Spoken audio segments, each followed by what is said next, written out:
We are so excited for this session. I'm so thrilled to be here with these two fantastic women. You know, all of the sessions, as a person who was really tasked with putting this agenda together, all of these sessions are fabulous. But it's not every time where you have two people in conversation who take different approaches to accomplishing a fabulous, incredible goal, the goal of narrative change. And often with narrative change, I love you all do great narrative change work, but sometimes we talk about it like it's this frou-frou endeavor. It's not something we're real super serious on, or we're not sure exactly what it means. And you have two powerhouses here today to talk to you about how they are working narrative change, how you can be working in narrative change, and what it really means. My name is Shafeka Hashash. I'm our Associate Director of Guaranteed Income at Economic Security Project. I know many of you beautiful faces from the Guaranteed Income community of practice, which Dr. Aisha Nyandoro, friend, mentor, is the co-chair of as CEO of Springboard to Opportunity, mother of the Magnolia Mothers Trust, accomplished, incredible, brilliant woman in many ways, published in many mediums, Time Magazine, a series of articles on her folks in Ms. Magazine, recently on the Kelly Clarkson Show, and then another fabulous panelist who, just to give you all the backstory, she was met by our culture and change-making director at a conference not that long ago. I'm gonna be really honest with you all. And she was so fantastic that our director, Kara, came back and said, this woman needs to be speaking at our conference. Let's make this happen. And so we've really put this session together featuring the voices of these two powerhouses. She is at Caring Across Generations, working with Hollywood writers, producers, biggest studios like MGM, for example, Amazon, Fox, all of these big names you can think of, to change narratives about care. Welcome with me, please, a huge round of applause for Dr. Aisha Nyandoro and Lydia Storie. So we can never start talking about narrative change without the basics that I think need to be said over and over again. Please define it. What the heck is narrative change? What are we doing here? What is this term that people use kind of very frou-frou-y sometimes? Who do you want to start with? Oh, I will start with Lydia on the farthest. Okay, thank you so much, and thank you for that really generous and kind introduction. I was very honored to be invited to be here today after meeting Kara about a month ago, and super happy that it worked out. I am in awe of all of the work being done by the people on this stage and in this room, so thank you for having me. I think that we define narrative change. Well, I'll start with an analogy. The Narrative Institute offers kind of a model to understand what we mean when we say narrative change or narratives versus stories. And think of it like a wave, or think of like the ocean. The waves, the rippling on the top, these are stories, ideas, messages, things that are kind of constantly bopping around the surface. Whereas the narratives are the currents underneath. The narratives are the big ideas, the things that we sort of hold true, archetypes, if you will, that we sort of implicitly understand. And so our practice is really looking at what are the archetypes that exist that we may want to disrupt, or what archetypes and big ideas do we want to seed into the culture, into the zeitgeist, and how do we do that through stories? So I think they're related terms, but sort of different pieces of the puzzle. No, thank you for that, and that's exactly right. Definitely different between narratives and stories. They're connected to the same puzzle, and it's definitely different than media, which we'll talk about later. Mm-hmm. And I wanted to make sure that I introduce the definition of narrative. So y'all, I have my notes. I actually wrote it down. I was like, I'm going to bring out my PowerPoint because I'm not playing with y'all in narrative this morning. So we're going to do some level setting. So specifically when talking about what narrative is, narratives are cultural understandings, frames of references, and mental models. They play a significant role in how leaders create and implement policies and how Americans receive them. So I think that's important because a lot of times we forget that narratives are directly connected to our values. And that's what Lydia was just saying, is the current above. So narratives are significantly important when we are talking about our work. And a lot of times when we say, oh, we want to shift the narrative, we just say that so quickly and so loosely that we're not understanding how difficult it is to actually shift a cultural norm and to shift the value. And that's what it is that we're doing when we're talking about narratives, because narratives help us actually make sense of the world and create order. So when we again are talking about narrative and shifting ideologies, that's a big undertaking. And so as we're having this conversation this morning on narrative, and as we talk all the time within the guaranteed income space about how we have to shift the narrative, I think I want to offer up a gift to all of us, that we give ourselves grace, that we understand that shifting narratives is a part of the long arc of our work. It is not something that is going to happen overnight. Y'all, I am in Mississippi. I am trying to shift how we talk about poor Black women. Mama and Pawpaw just not going to do that tomorrow. And I have to understand that, and I have to give myself that grace. And so when we are talking about narrative, there's these big ideas that we all collectively are responsible for helping shift. But it is just that. It is a big idea that we'll get to by introducing these stories time and time and time and time and time and time and time and time again to the conversation. That's absolutely right. And I'm so glad you could share that with an audience that, spans from funders to grassroots organizers. Because sometimes there's always that question of, well, did it work? And we're talking about something that happened a month ago. It's a real tough one. So I'd love for you all to share not only what narratives you're working to change, that's so important, which ones you're working to change, but what are you seeing as some of the biggest challenges to do so, apart from just these, really deeply ingrained societal notions. But what are some of these other challenges? I can say for caring across generations, there are two big ones. And those ideas are the fact that care, whether paid professional work or unpaid care that one provides to a child or a loved one, is not real work.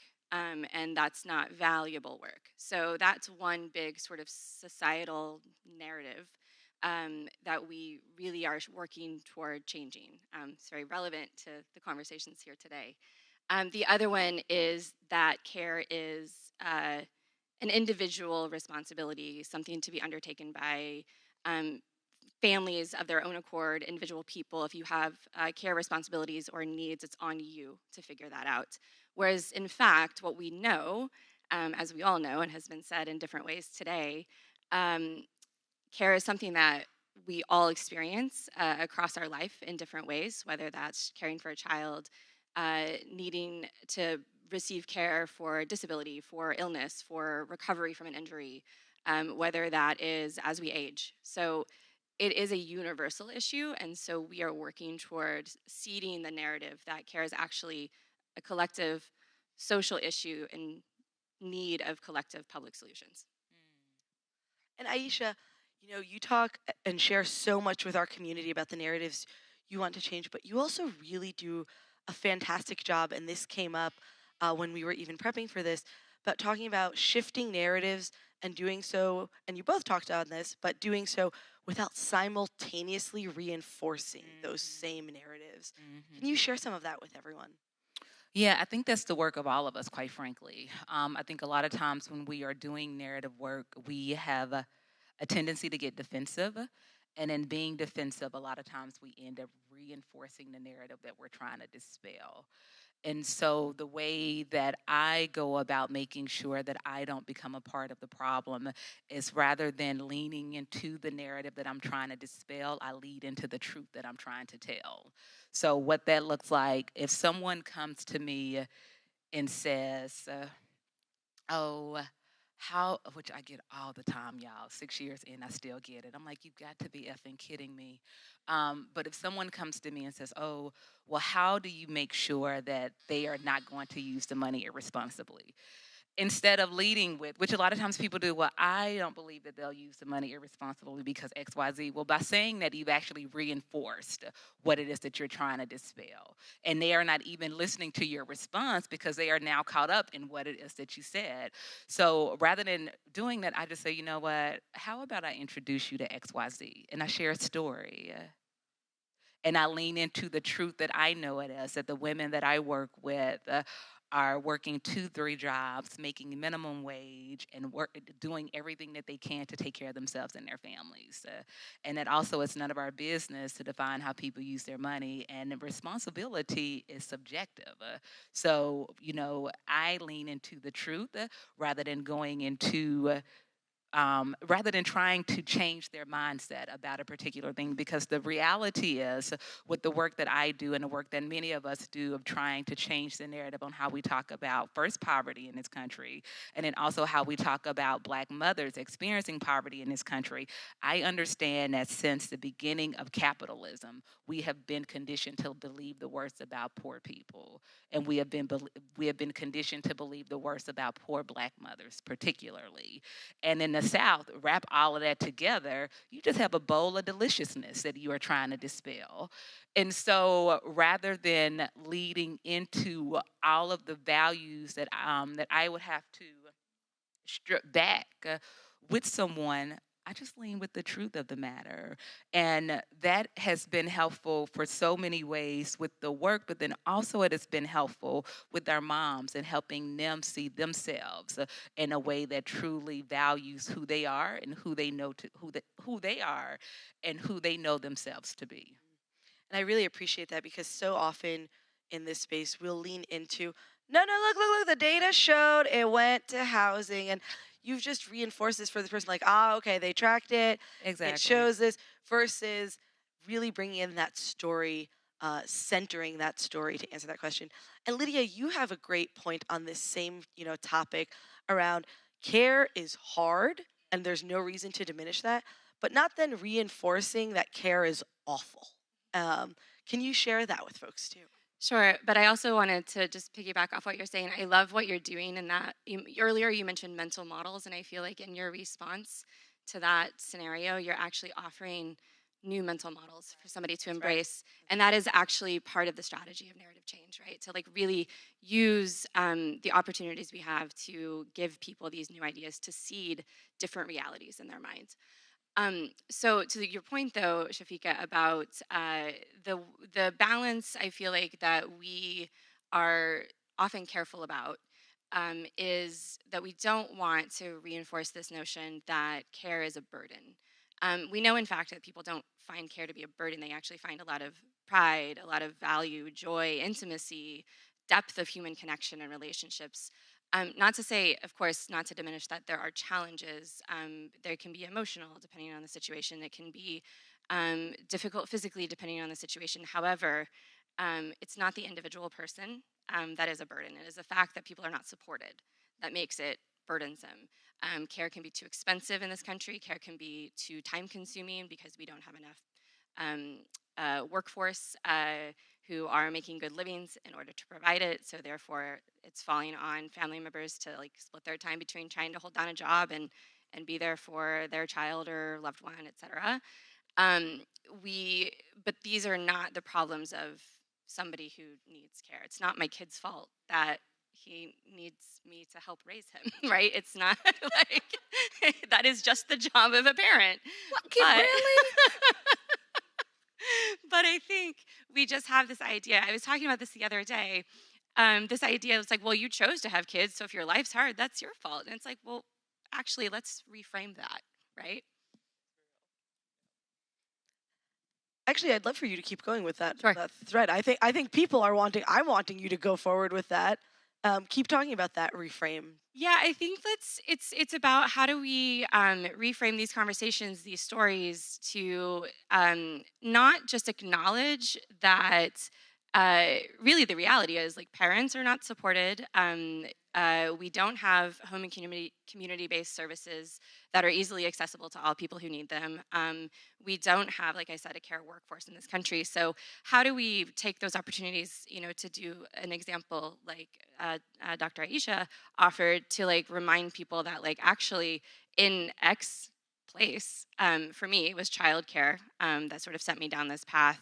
Somebody told me that in Montreal, when you have a child, when you're ready to go back to work after your 1 year of paid leave, there's also a government subsidized daycare in your neighborhood, and it's very, very inexpensive, and there's a spot.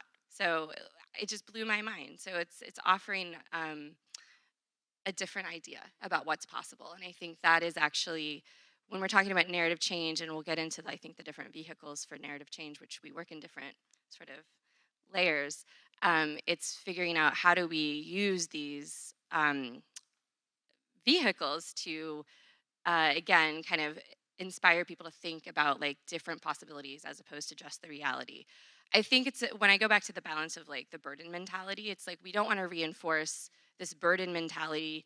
I do think people come to the issue by realizing, wow, that was like hard and maybe it shouldn't have been so hard. So you can't walk away from like the difficulty because that's the reality for a lot of people, but we can take them a step further to say it shouldn't be this hard. That's right. And that's really doing that mental model for folks about the both and of the guarantees. It isn't just, oh, we're just providing a service for folks and it ends there and, whatnot. So now I do want to move us into this topic about vehicles. A lot of you folks might call them just tactics, but different vehicles for narrative change. And I'm going to caveat this, and this is so important. So often when we talk about the tactics, the vehicles of narrative change, people go straight into comms and messaging and frame it this way. These are the talking points. That is not what we're talking about here. We're talking about the vehicles of narrative change versus like placing that op-ed and what that's looking like. And so for you, Aisha, tell us some of your sort of biggest vehicles of narrative change as it pertains to maybe the narrator, and what those vehicles look like for you, because you two do this so differently, and it's fabulous. Thank you for that. So we definitely choose different vehicles for how we go about doing narrative shifting. And I'll say from the inception of our work, like I said earlier, we were always very clear that narrative shifts were a part of the work that we were doing. It just wasn't about cash in pockets. Guaranteed income was definitely important, but for us to get to the policy win, in order for us to get to sustainability, we needed to shift narratives. And so we do that a couple of different ways. We have been in relationship for Ms. Magazine for the last 3 years, where we have women write op-eds once a month, and these are published in Ms. It is called Front and Center. It was a big get for us when we got it 3 years ago, and it continues to be one of the pieces of work that I'm most excited about that we get to do. And the reason that we did this 3 years ago, it really was at the height of the pandemic, when more and more reporters were tapping into guaranteed income and this work, and more people were coming on board. I kept having all of these reporters calling me, which was exciting, but they were not calling me to get access to my moms. They were calling me because they wanted a soundbite. They didn't even want a full story. They were like, I am writing this story. I have a specific need for this. Can you just give me that sentence? And I was like, well, that is woefully problematic. No, I cannot just give you that sentence. But it was this time and time again what people were asking for. And I was like, we are not going to. So let me say this because it's important. I think a lot of times when we are running these programs where we are dependent on fundraising, we think that all press is good press. We have to be intentional about what it is that we are trying to accomplish, and we have to be intentional, and we have to recognize the trust in which the families that we work with have given us. Would it have been easy, and would it have been probably great for my organization to make sure that we had as many sound bites as in many publications as we could have during that time? Sure. probably would have fundraised. But that's not what we were attempting to do. We were trying to make sure that we were shifting narratives. And for us, in order to do that, we have to change the narrator. And so we said, we actually have an opportunity here. If people are interested in these stories, we have storytellers who are ready and positioned. How do we support them in telling their stories that they want to tell? So for the last 3 years, once a month, we have our moms write op-eds on whatever they want to write about. Whatever they want to talk about. You want to talk about getting your hair done, girl, let's talk about getting your hair done. You want to talk about care? Let's talk about care. It is their stories, and those are ran by Ms. Magazine. Those are important, and it's been a phenomenal asset for not only us, but for the broader movement of guaranteed income, as we show the fullness of what it looks like to be someone living on the edges within this country. So that's one way in which we do it. We have a night of storytelling that we do every year, where our moms do TED-style stories, and then they're in moderated conversation. I write op-eds whenever I feel like I have something to say. I'm very intentional with I'm going to say how to say this so y'all don't think I'm being rude. I'm very intentional with my voice. And so again, I do not write every op-ed. Every time someone comes to me and asks me to write on a particular topic, if there is not a unique perspective that I feel that is important at that time, I don't. But we do write up. I do write op-eds. I think that's important. And I do use media when I can. But we'll talk more about that. I use media when I can, and it takes a lot to get. Anyway, we'll have that conversation later, because I know y'all got questions about that, so we'll talk about that later. But change the narrative by changing your narrator first, right? That's a key takeaway. I need everyone to walk away. I need you to, I don't know, put it in your notebooks, in your iPhone. You're taking notes there. That's the crucial one. But let me say this I'm sorry, I just want to say this last piece too, as it relates to narrative. When we also started, the way that I thought about narrative also shifted during the pandemic.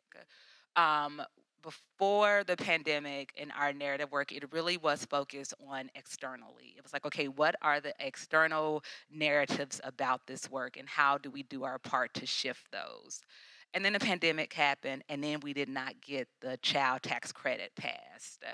I went into a depression for 6 months, like for real, y'all. I was like, "Ooh, what are we doing? I should retire." It was problematic. And it was problematic because from a narrative standpoint, I was like, we did everything right.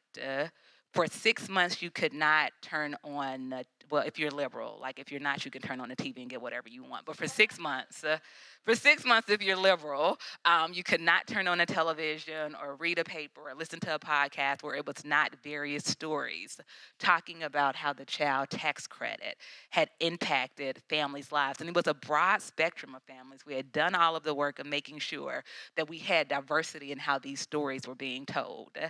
And it didn't happen. And that's when the value piece, I was like, oh, it's values, and this takes longer than 6 months. I was like, but what we can do, and what I began to realize, and how I shifted my work, as I began to look at, okay, the narratives that are being told that are out there, who are they harming? And I was like, okay, the pervasive narratives are harming my moms, the women that I work with, the work that I care about. Let me focus on shifting that. And so that shifted my work from, okay, I actually care about making sure that the women that I work with see themselves in the full brilliance of who they are. That is more important to me now, them shifting their internal narratives, because when we don't recognize how harmful narratives are. Yes, they're harmful for us in all of our work, but if every time you turn on the television or read a story or listen to a podcast, you are not seeing yourself represented, or what it is that you are seeing a representation of yourself doesn't actually relate to who you are, that is harmful. And you begin to buy into those toxic narratives. And you begin to tell yourself, well, maybe I don't deserve a good life. Maybe a good life is only intended for those people. And we begin to see that in our work. And I was like, okay, I can shift this. And that's now what I care about. And that's how we use our narrative work. How do we make sure that we are helping our moms internally see themselves and be empowered to tell their narrative in a way that allows them to recognize their brilliance and their power? I love that. And I love that. Yeah, clap for that. Let's give that a huge round of applause. and making sure that it is narrative for their brilliance and not narrative to meet a comms goal, But Lydia, speaking of representation, pervasive narratives, turning the TV on and being appalled by what you see, I would love for you to dig into this with our folks here. Share with them not only the vehicles, the how of how you're doing this, the why, and the who of who you're doing this with. Sure, and I want to say that actually we're not doing it that differently, maybe using different vehicles, but what we understand from a lot of the research that we've done, talking to people in this country who have been caregivers or care recipients, is that our culture has truly invisibilized this experience. And so, to your point, when you're turning on the TV and you're not seeing yourself represented, it's reinforcing things like shame for needing care, shame for having to like balance your care responsibilities and other aspects of your life, like work. It's not seen as a valuable part of a day-to-day existence, and people feel really alone because they don't realize that millions of other people are in that together with them. So, in that experience together with them, I should say. So that's part of the work at Carrying Across is bringing people together to have that realization, but I come to this work as a former film and television creative executive and creative producer, and I now sit at this like interesting bridge of pop culture entertainment, on-screen representation, and impact campaigns, and this widespread universal issue that people don't even realize is an issue. So part of my work is helping the people within the industry who are creating the stories that we see on screen to recognize this experience, incorporate it into their stories, and then when they exist, we amplify those so that the millions of people out there start to see themselves reflected in the pop culture and entertainment and media they consume. Interesting fact, we spend 22% of our lives consuming media of some sort. So it's powerful. We have to recognize, and what we do recognize at Carrying Across, and the reason we're doing this work within Hollywood, is that what we see, what we bring into our sort of, the stories we bring into our minds are the things that help us then, put a filter onto the world and make sense of it for ourselves. So if care is not there, we don't think of it as something that's important. So how am I doing this? Very specifically, I want to say also, I want to note that this isn't the extent of our narrative work. This is just the bucket of work that I lead and the particular and unique lane that I have the honor and privilege of getting to lean into. But our organization works across policy and movement building, and we also have an amazing fellow program for caregivers across the country to come into their own voices. So we're working on narrative at every level of the work, but that's not what you asked me to talk about. So in terms of the Hollywood, the goal of doing Hollywood work is really, or the tactics I'm deploying in Hollywood to reach the goal of more representation across the board for the realities, the authentic experiences, the diversity of experiences that exist, and the ideas and the potential alternative realities we could have if we just used our imaginations. That's the work that I'm doing. And I do this through, we collaborate with high-level talent and celebrities who are both committed to bringing authentic care representation into the work that they're doing, but also using their platforms to share their own personal care stories within the world as they're out doing what they do, whether it's promoting a film that they're in or showing up at a rally with us or a roundtable with legislators in a state that matters to them. We also curate resources. I created something recently called the Care Inclusion Playbook.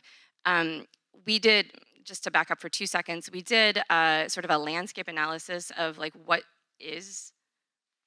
we see when we see care represented on TV, and very quickly, very little is the answer. Only about 10% of TV stories in 2021 had any kind of care storyline. When it existed, it was primarily about childcare. It was less than a third of those stories had anything to do with aging and disability care, and those stories were overwhelmingly white. affluent families. So we don't see a lot of different cultural values at work. We don't see a lot of, what we do see is sort of the idea of let's put mom in a home because she has dementia over and over and over again, and that's just not the only option, nor should it be. So I'm creating resources like the Care Inclusion Playbook to like let people know that, okay, here are the things that maybe are perpetuating harm or retrograde thinking, but also here's a bunch of different stories based in reality, based on real people's lives and experiences and scenarios that are common in our day-to-day lives, that have a lot of stakes, that have a lot of emotion in them.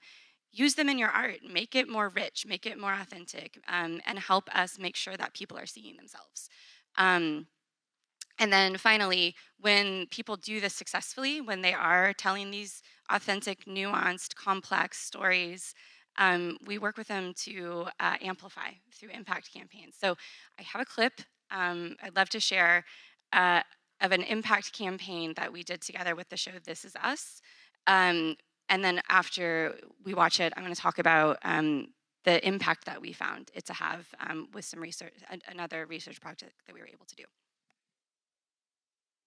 We talk to caregivers all the time, and they always talk about This Is Us and how you have the ability to both talk about the joys and the love and the hard stuff. There is a lot of apprehension around the conversation when it comes to death. So many people aren't able to have those conversations, and you guys did it so well. I have 6 years of experience with them in this narrative that we've all been telling together, to recognize the responsibility that we weren't just telling the story of this family, but we were telling the story of millions of families around the world. I think we all understood the weight and the importance of that. We're taught that we've got to figure it out on our own. In reality, we actually need collective solutions. Yeah.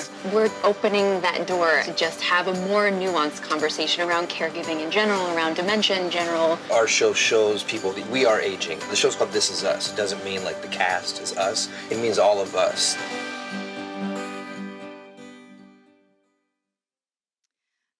So we were able to collaborate with everybody you just saw in that video to put together social media videos, including that one, to send out into the world through their platforms.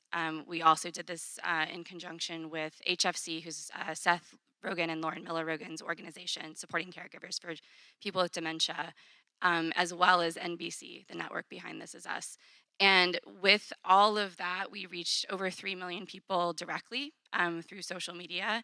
And when we studied the results, like the impact of the show itself on viewers' attitudes and the impact campaign that we collaborated on with the Norman Lear Center's Media Impact Project last year, we found that viewers of the show were more likely to see care as a pressing social issue, to understand and have empathy for the experiences of people in their lives who were caregivers or care recipients, even if they weren't themselves.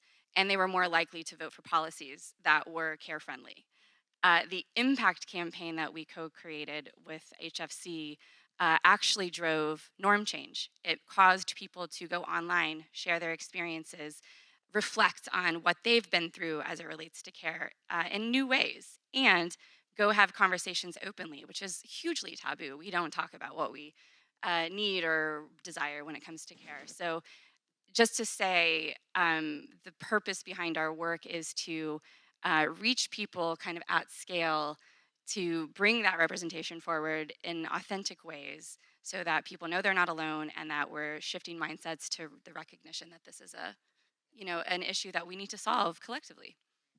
That's fabulous. Let's give that a round of applause. And even with the, this video clip and everything you've been sharing with us, we're not only hearing about narrative change between both of these women, but we're hearing about culture change. Because you can't just be shifting the narrative, but you need to shift behaviors and culture. And one of the things we've been talking about here, and I would love us to dig in, and I swear I promised you all you'd get some Q&A, you'll get some Q&A, but is also these spokespeople. And so, Lydia, you've talked fabulously about bringing in these actors, these writers, all these folks as spokespeople. Aisha, you've talked about these moms as the lead spokespeople. I want to spend one more minute digging in here about what difference does the messenger make, and who has been, in your mind, not only just one answer, only one answer, but who has been the most powerful messenger in your opinion in your work? And we'll hear from Aisha first. Yeah, hands down, the most powerful messengers are the women that I work with. We cannot talk enough about what lived experiences look like and sharing the stories enough. And so whenever we have an opportunity for a mom to share their life in real time with individuals, it's much more powerful. And I think that we need to normalize that more, allowing people to share whatever it is that they need to share. Not, trying to curate what we think the perfect story is and putting them in these little boxes. And so whenever we do that, it is much more powerful than anything that I can share. I don't know if I have an answer to that question, but I will say, it matters to have people who have already built trust with the public, like our Creative Care Council members. We have Bradley Cooper, Seth Rogen, Lauren Miller Rogen, Yvette Nicole Brown, Brandy Evans, Meg Thee Stallion, an amazing journalist and filmmaker, Richard Louis, and an activist artist, Eves Matthew East, all who have their own unique and very personal relationship to care across aging, disability, and childcare. And they're out there in the world.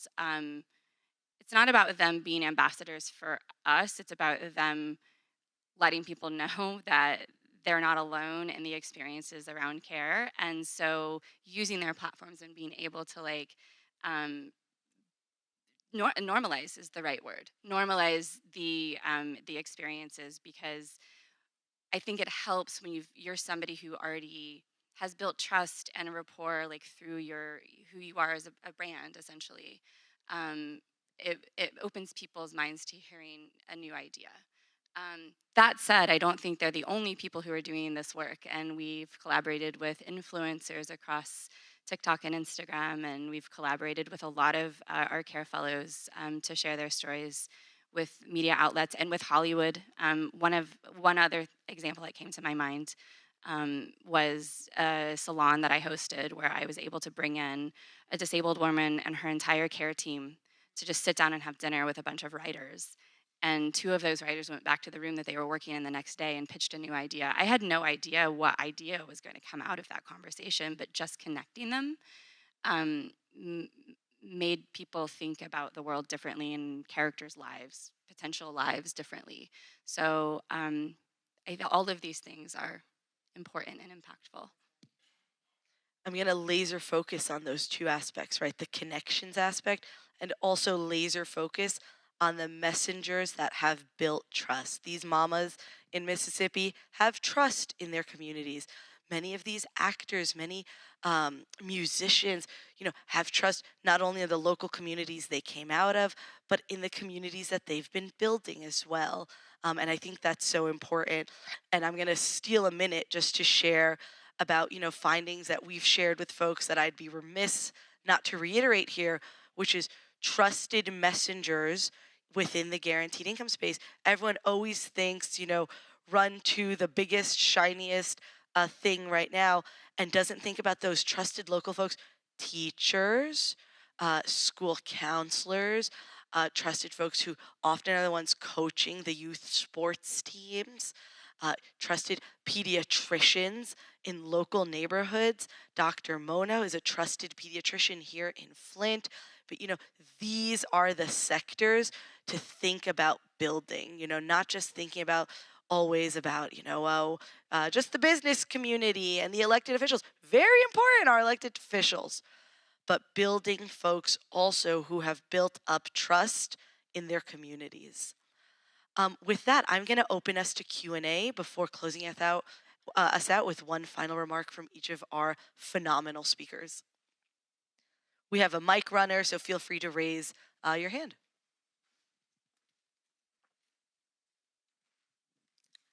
Hi, Alyssa Schmier with Moms Rising. Thank you so much for everything that you all said. It was amazing and definitely will influence my work. We all know in this room that the narrative that we're up against is why this work isn't valued necessarily and why these policies don't pass is interplayed with gender and race. And so I'm interested in your thoughts of how we kind of counterbalance that while still centering the storytellers and the voices of the people who most matter in this work and who the policies will most impact, good, bad, and different, without making it so, for so many years, like these child's care work was on the back pages of the women's page of the newspaper. So I'm just interested in, how we kind of shift that thought, don't play into those false and negative narratives, but still have a gender and race lens to this. Does one of you want to pick that up first? I can speak about this to the work that I'm doing in Hollywood specifically, but I think that's where authentic representation for a more inclusive life experience actually helps us.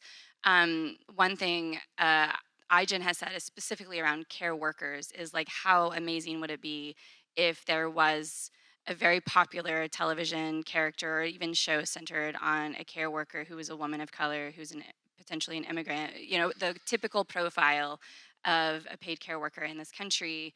And that character was somebody that, was shown to be doing this profession with dignity and skill, and it's aspirational.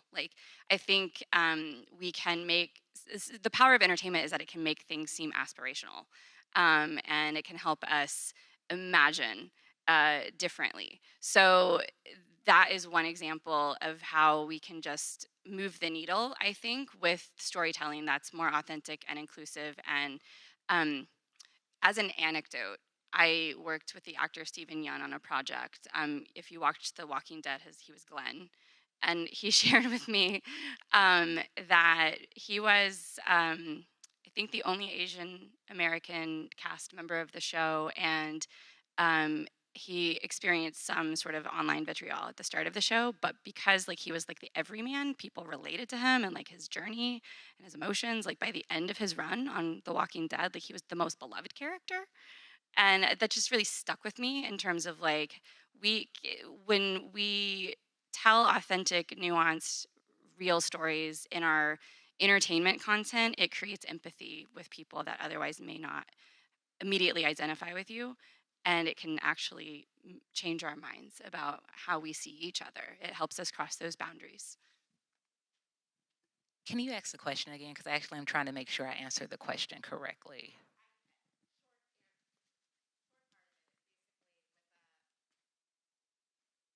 Knowing what we're up against for the kind of false narrative of the gender and racial interplay, how do we still center those voices that we know matter the most without kind of playing or making people turn away and think, oh, well, this is just a woman's problem, or this is, that type of piece? Yeah, by centering the voices. Just by not being afraid to do the thing that we know needs to be done. Like we said earlier on the care panel, we have to be, those of us who have the positional power have to be okay with saying the silent things out loud. And we have to be okay with the fact that sometimes we may be criticized for that, and that's okay if we are doing the work that we know is necessary. When we first started Magnolia Mothers Trust, and I was very clear that we were going to name the fact that our work supported Black mothers, people said to me, you can't say Black. And I was like, why can't I say Black? They're Black mamas. And it was like, well, the pushback, and you won't be able to fund the work, and you won't be able to do the work.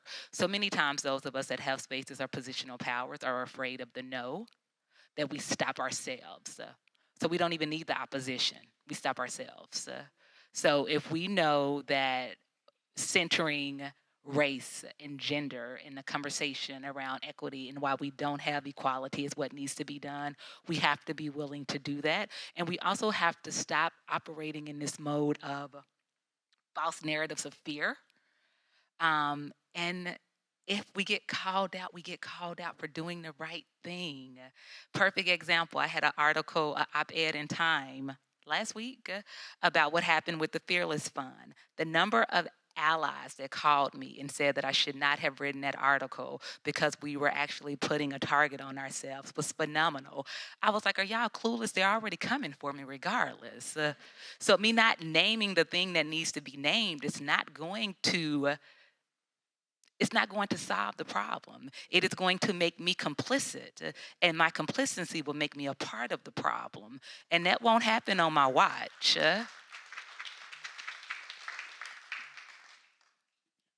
I appreciate you naming that. Let's take 3 in a row, and then we'll turn to the speakers because some answers might be answering multiple things.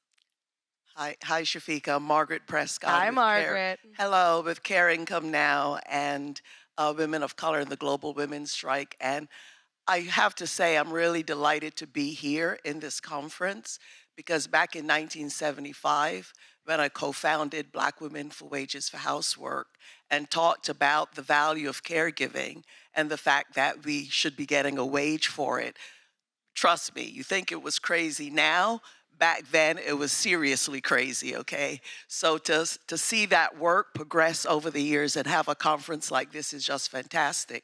But I wanted to ask that over the years, what we have seen again and again, talk about changing the narrative, which has been, and the narrator, which has been an important part of our work, starting with women at the base, impoverished Black and brown and other women. Again and again, we come up against the fact that the value of the work, the economic value of caregiving work is hidden so that we talk about it in terms of charity and, well, we should all do it and we love each other and we care each other, which is true. But the millions and trillions of dollars that as caregivers we're creating for this economy remains hidden. And then we get defensive about it. And then talk about moving from narrative to policy, we're always up against work requirements. That's what happened with the child tax credit we were intimately involved in. So how are we dealing then with the charge? Well, you're not working. Work requirements on everything. All well and good, mom and apple pie. But how, it would be good to hear from both of you. Talk about breaking the narrative. That is a big, big deal. From welfare reform to child tax credit to everything that we're up against when it comes to resources for caregivers, especially unpaid family caregivers, which we know is related to low-paid caregivers. Yeah. Thank you. Thank you, Margaret. Do we have another question? Oh, let's do 2 in the back, mic runners. Apologies. Perfect. Hi, I'm Holly Wertman. I'm with WIN New York City. We just launched a direct cash transfer program for mothers in shelter. One thing I've been thinking about a lot is about the precarity of media and the kind of fall of journalism and the trust in it within our society. I think looking also at the ways that people are communicating with each other, like X being taken over and that having been such a wonderful place for people to communicate. I was wondering what you all, including you, Shafeka, have identified as new frontiers for narratives and new frontiers for people to connect with each other and push forward stories and narratives. Yeah, thank you. Thank you. And then our last question, then I'll take it back to the stage.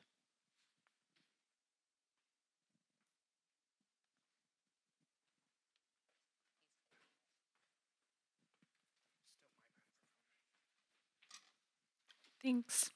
Megan Titus from United Way for Southeastern Michigan. I'd like to go back to the tension between aspirational and the burden and talking about sort of the joys and the hard stuff. And I really liked what you all were saying about changing the narrator and letting folks speak for themselves. I'm also wary of poverty porn and asking people to relive their traumas. And so I'm kind of curious as to how, but if people don't see the need, then they're not going to want to help fund the need. So I'm just curious as to how you balance that in empowering folks, requesting folks to tell their stories, and making them feel safe in doing so, still in a way that is strategic to achieve the goal. Thank you.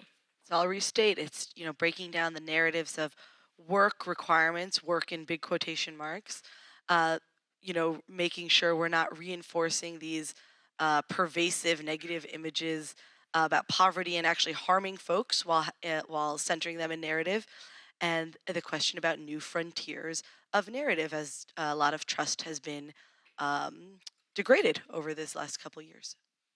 Yeah, so I'll take the last question. So because I'm very clear about wanting to make sure that we're not traumatizing people, and poverty porn is my least favorite type of, anyway.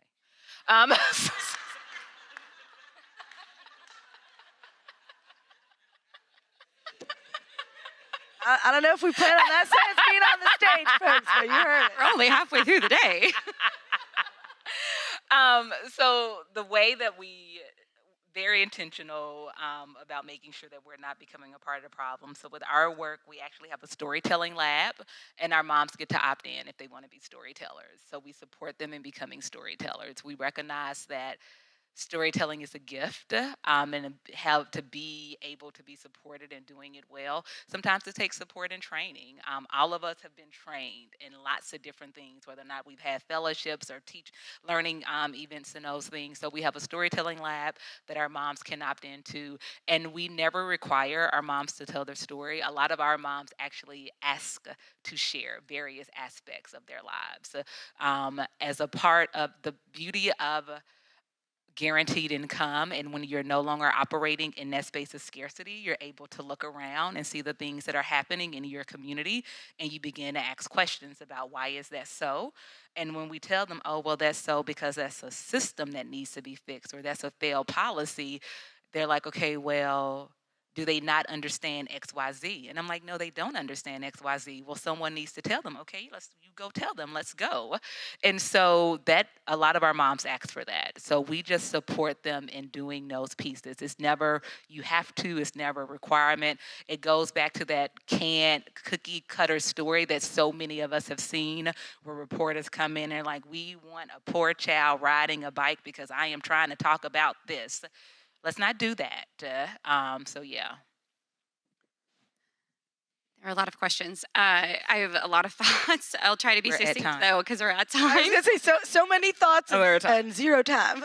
I think a lot of this. So I absolutely +1 to all of that. The same is true when we're bringing people like our care fellows, whether it's into Hollywood writer salons or putting them in touch with the media to share their story. It's people who have opted into doing that, and we make sure they're compensated for their time and all of that. So, and we support them in the prep and are there with them the whole step of the way, and they're never required to share, anything they're not comfortable with. But to go back to the sort of point about work and how do we shift how we are thinking about care as work, I honestly believe that just more visibility for what it is day to day for so many people in our popular culture across the board, whether that's film and television.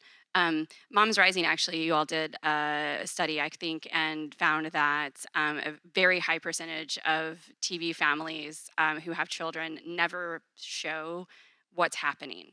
Or actually, this might have been Moms First. Sorry if I confuse your works. But it never actually show the parents figuring out what's going to happen with their kids. And I'm like, that is literally 90% of my day, every day. Like, what is happening with my kids while I'm trying to do my job? I sent a text before this panel about my child this afternoon. So it's just, and it's not just parenting. It's what does it really look like? What does it really take if you're, providing care to a person with dementia or who's disabled on a daily basis? And not to even necessarily make that the point of the story, but just like make it in the fabric of the worlds that we're seeing over and over again, like in our minds. So I think that's a big part of it. And I think To the question about new frontiers, I think obviously my lane is really film and television, but we have a whole team that is looking at all different cultural spaces. We work with artists, we work with influencers, as I mentioned. We are exploring fashion, we are exploring video games. All of these places where can we bring that visibility to all of these different nuances and experiences and details of life. So that it's just kind of creating a more immersive environment where the narrative is that care is universal and something that we should be supported in. Thank you. I promise you all, I was told I could go 5 minutes over because this would be a fabulous panel, and that is what we have done, but we are not keeping you between you and food. Final sentence from our fantastic folks, and if you want to know more about narrative, our main stage breakout in the afternoon will actually be exploring those new frontiers and doing so with art. Final sentences, ladies. Share the narratives that need to be shared.